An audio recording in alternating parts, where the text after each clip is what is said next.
നമസ്കാരം. നമസ്കാരം. ഈ പി ക്യു ജോണി? അതെ, ഞാൻ തന്നെ പി ക്യു ജോണി. കനകം പോലീസിന്റെ ചിട്ടിപ്പൈസ കൊണ്ടുവരാൻ വേണ്ടി വന്നതാണ്.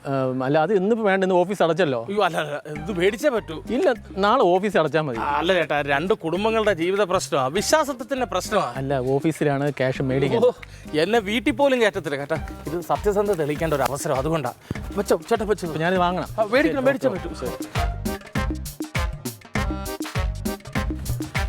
എടുക്കടാ.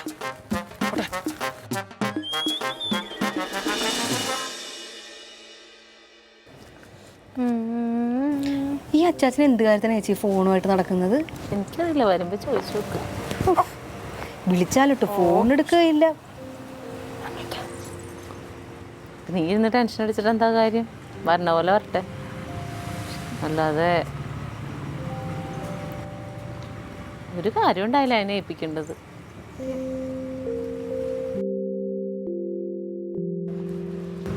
വരുന്നുണ്ട് റെഡി.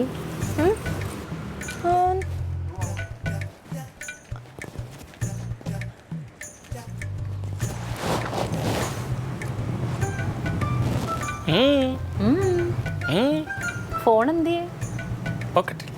പോക്കറ്റിൽ തന്നെ കിടക്കട്ടെ. എന്റെ പോക്കറ്റിൽ കിടക്കാതെ എന്താണ് ഒരു ഗൗരവം? പൈസ അടച്ചാ? കൃത്യമായിട്ട് അടച്ചു. നന്നായി. ഞാൻ കൊണ്ട് അടയ്ക്കത്തില്ലെന്ന് വിചാരിച്ചല്ലേ? അടയ്ക്കാതെ വരുന്ന എന്നെ ചെള്ളക്കി പിടിക്കാനും പട്ടിടിക്കിടക്കാനും വേണ്ടിയില്ലല്ലേ നാത്തൂനും ഇവിടെ കുത്തിയിരിക്കുന്നേ.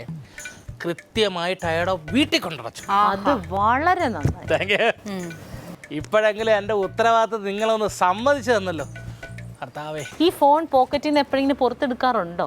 എടുക്കാറുണ്ട്. എപ്പോഴാ അത്? നിങ്ങൾ വിളിച്ചതല്ല, ഞാൻ കാണുന്നുണ്ട്. നിങ്ങൾ എന്നെ എടുക്കാഞ്ഞതാണ്. അതെ, നിങ്ങൾ എന്നെ വിളിച്ച് ഓർമ്മിപ്പിക്കാതെ ഞാൻ ഏൽപ്പിച്ച ജോലി എങ്ങനെ ചെയ്യുമെന്ന് നിങ്ങളെ ബോധ്യപ്പെടുത്താൻ വേണ്ടി.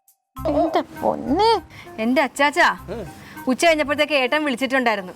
ആ പി ക്യു ഫൈനാൻസ് പൊട്ടി നിൽക്കുകയാണ്, പൈസ കൊണ്ട് അടക്കല്ലേ എന്ന് പറയാനായിട്ട്. അതാണ് ഞങ്ങൾ മാറി മാറി ഫോൺ ചെയ്തോണ്ടിരുന്നത്. കിടക്കട്ടെ, നല്ല കാര്യം. അപ്പൊ അതാണ് അയാള് വേണ്ടെന്ന് പറഞ്ഞത്. ഞാൻ നിർബന്ധിച്ച് അയാളെ ഏൽപ്പിച്ചു. നന്നായി. അയാളുടെ ഒരു ഭാഗ്യമേ, മുങ്ങാൻ കപ്പലിനകത്തോട്ടാണല്ലോ ഞാൻ കപ്പിത്താനെ കൊണ്ട് കൊടുത്തത്.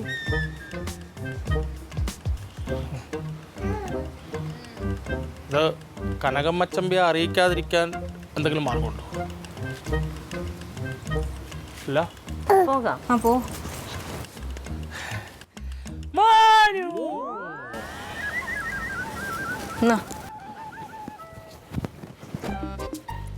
കിളിപ്പണ്ണേ,